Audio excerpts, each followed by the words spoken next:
নমস্কাৰ কি খবৰ মই নিৰঞ্জন বৰা মোৰ ইউটিউব চেনেল নিৰঞ্জন বৰালৈ আপোনালোক সকলোকে পুনৰবাৰ স্বাগতম জনাইছো ফাইনালি বিএসএফ হেড কনষ্টেবল যি 1526টা পোষ্টৰ কাৰণে 2024 ৰ মাজৰ ভাগতে এপ্লাই হৈছিলে আগত বহুকিটা ভিডিও বনাইছো আপোনালোকৰ ডিসেম্বৰতে যেটো এপ্লাই ফিজিক্যাল স্টাৰ্ট হোৱাৰ কথা আছিল কিন্তু কিছুমান প্ৰবলেমৰ কাৰণে বিএসএফ নোডাল এজেন্সিয়ে ফিজিক্যালটো পাতিব নোৱাৰিলে আগত মই বহুকিটা ভিডিও বনাইছো এতিয়া এখন নোটিস পাইছো আপুনি হেখনৰ মতে প্ৰিপাৰেচন কৰক যেহেতু ফিজিক্যালটো ইমান ইজি নহয় মানে বিএসএফ হেড কনষ্টেবল লৰাৰ কাৰণে 1600 মিটাৰ ৰানিং 6 মিনিট 30 সেকেন্ডত আৰু ছোৱালীৰ কাৰণে 800 মিটাৰ ৰানিং 4 মিনিট 45 সেকেন্ডৰ ভিতৰত যিসকল ফিজিক্যালি ফিট ওভাৰৱেট আন্ডাৰৱেট নাই তেওঁলোকৰ ধুনিয়া একো প্ৰবলেম নাই 36ত মাৰি দিয়াটো ইমান ডাঙৰ কথা নহয় ইজিলি মাৰি দিব পাৰিব বিশেষকৈ মোৰ নিচিনা যদি ফিজিক্যালি ফিট ক্যান্ডিডেট আছে আৰু যিসকল ওভাৰৱেট থাকে যেহেতু বিএসএফ হেড কনষ্টেবলৰ কাৰণে ৰখি থাকে তাত যেহেতু হাইটটো কম লাগে ইভাগে জিডিত যাবলৈ 165 যদি লাগে হেড কনষ্টেবলত যাবলৈ আপোনাৰ 162.5 সেন্টিমিটাৰ হলে হয় সেই কাৰণে এখন নোটিস পাইছো আপোনালোকে এটোখতে নোটিসখন দেখিছে নিশ্চয় আপোনালোকৰ সেই নোটিসখনৰ মতে আপোনালোকৰ ফিজিক্যালটো ষ্টাৰ্ট হ'ব 17 মাৰ্চৰ পৰা মাৰ্চ এপ্ৰিল মে 3 মাহ পৰ্যন্ত চলিব যেহেতু বিএসএফ হেড কনষ্টেবলৰ 1526টা পোষ্ট আছিল গোটেইখিনি যিমানখিনি পাৰামিলিটাৰী ফোৰ্স আছে BSF CISF ITBP Assam rifle SSB সিআৰপিএফকে ধৰি আৰু আসাম ৰাইফলৰ কেইটামান ক্লাৰ্কৰ পোষ্ট আছিল গোটেইখিনি যেহেতু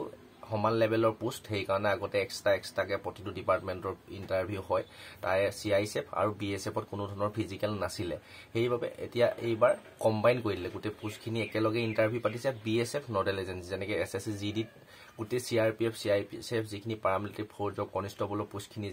যিমানখিনি এসএসসি আন্ডাৰ কন্ডাক্ট কৰে এইবাৰ বিএসএফে কন্ডাক্ট কৰিছে যিমানখিনি হেড কনষ্টেবল আৰু আসাম ৰাইফলৰ ক্লাৰ্কৰ পোষ্ট আছিল গোটেইখিনি একেলগে এটা ইন্টাৰভিউ হ'ব সেইবাবে আপোনালোকে ফিজিক্যাল যদি ফিট আছে তেতিয়া আপোনালোকে এডমিট আহিলে দৌৰিলো হ'ব যদি আপোনালোকৰ ৰানিং ইমান ভাল নহয় বা ওভাৰৱেট বা আন্ডাৰৱেট যদি হৈ আছে তেন্তে ফিজিক্যালটো প্ৰিপাৰেচন ষ্টাৰ্ট কৰি দিয়ক আৰু হাতত একেবাৰে সময় নাই যদি এই নোটিসখনৰ মতে আপোনালোক 17 মাৰ্চৰ পৰা যদি ৰানিং ষ্টাৰ্ট হয় বাই চান্স আপোনাৰ প্ৰথম দিনাই যদি পৰি যায় তেন্তে আজিটো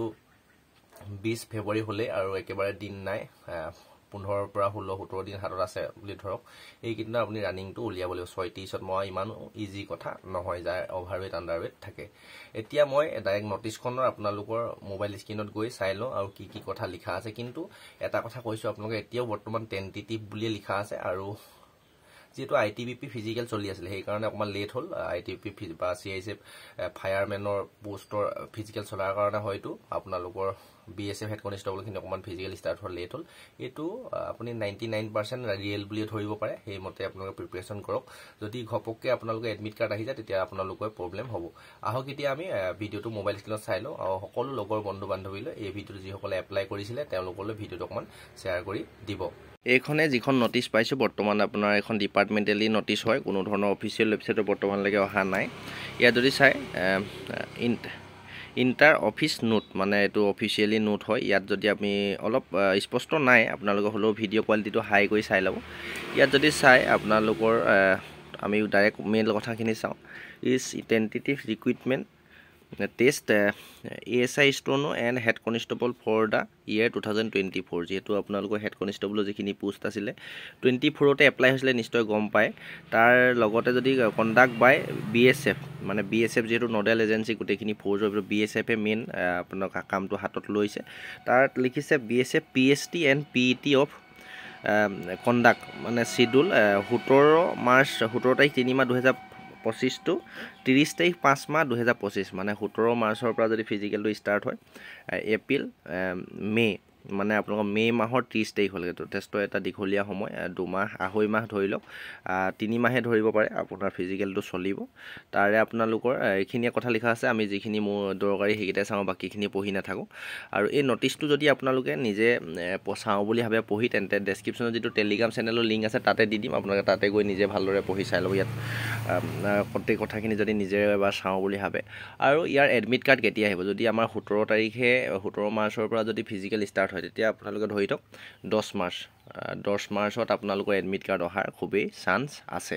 আৰু ইয়াৰ তাৰ আগতে হয়তো কিবা নটিচ পাই যাম আমি BSFৰ অফিচিয়েল ৱেবছাইটত হয়তো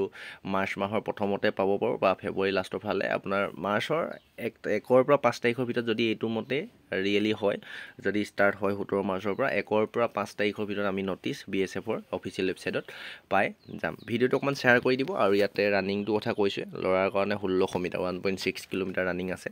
6 মিনিট 30 ছেকেণ্ডৰ ভিতৰত আৰু কোনো ধৰণৰ হাই জাম্প লং জাম্প নাই আৰু ছোৱালীৰ কাৰণে 800 মিটাৰ ৰানিং আছে 4 মিনিট 45 ছেকেণ্ডৰ ভিতৰত আপোনালোকে প্ৰিপাৰেশ্যন সেইমতে কৰক মই কৈছোঁ ইমান ইজি নহয় মানে 1600 মিটাৰ 6:30ত মৰাটো যাৰ ফিজিকেল ভাল তেখেতলোকে মাৰিব পাৰে অকণমান ভিডিঅ'টো লগৰ বন্ধু বান্ধৱী দাদা বাইদেউ আপোনালোক সকলোলৈকে শ্বেয়াৰ কৰি দিব মই বহুত দিনৰ আগতে ভিডিঅ' বনাইছিলোঁ বহুকেইটাই বনাইছিলোঁ তাৰপিছত তেতিয়া ক'লোঁ যেতিয়ালৈকে নটিচ নাপাওঁ ফিক্সকৈ তেতিয়ালৈকে আৰু ভিডিঅ' নিদিওঁ বুলি কৈছিলোঁ আপোনালোকে বহুতে কমেণ্ট কৰি থাকে দাদা BSFৰ হেড কনষ্টেবলৰটো কি হ'ল ফাইনেলি নটিচ পাইছোঁ আৰু ভিডিঅ' বনাইছোঁ এইটো বৰ্তমান ইয়াত টেণ্টেটিভ লিখা আছে দেই ইয়াৰো হয়তো কিবা ইণ্টাৰনেল প্ৰব্লেম হ'লে আপোনালোকৰ চেঞ্জ হ'ব পাৰে কিন্তু এইবাৰ হোৱাৰ আশা নাই দেখা 99% আপোনালোকে ৰিয়েল বুলি ধৰিব পাৰে আৰু 1% আপোনালোকে বেকেটত ৰাখক বাকী কি হয় আগন্তুক দেখা যাব চেনেলটো ছাবস্ক্ৰাইব কৰি ৰাখিব ভিডিঅ'টো শ্বেয়াৰ কৰি দিব আৰু ইনফৰমেশ্যনখিনি পাই যদি ভাল লাগিলে তেন্তে লাইক কৰি দিব আৰু যদি কিবা জানিবলগীয়া থাকে কমেণ্ট কৰিব ইয়াৰ পিছতে আমি যদি এডমিট আহি যায় ডকুমেণ্টৰ কথা পাতিব লাগিব যিটো ডকুমেণ্ট ভেৰিফিকেশ্যন লগতে হ'ব BSFৰ সেইকাৰণে ভালদৰে ভিডিঅ'খিনি পাবৰ বাবে চেনেলটো ছাবস্ক্ৰাইব কৰি ৰাখিব আজিৰ ভিডিঅ'টোৰ পৰা ইমানতে বিদায় লৈছোঁ নেক্সট আকৌ অন্য এটা অতি গুৰুত্বপূৰ্ণ ভিডিঅ' সৈতে আপোনালোকৰ সন্মুখত লগ পোৱাৰ প্ৰতিশ্ৰুতিয়ে ডেছক্ৰিপশ্যনৰ ইনষ্টা আইডিটো ফ'ল' কৰি ৰাখিব ধন্যবাদ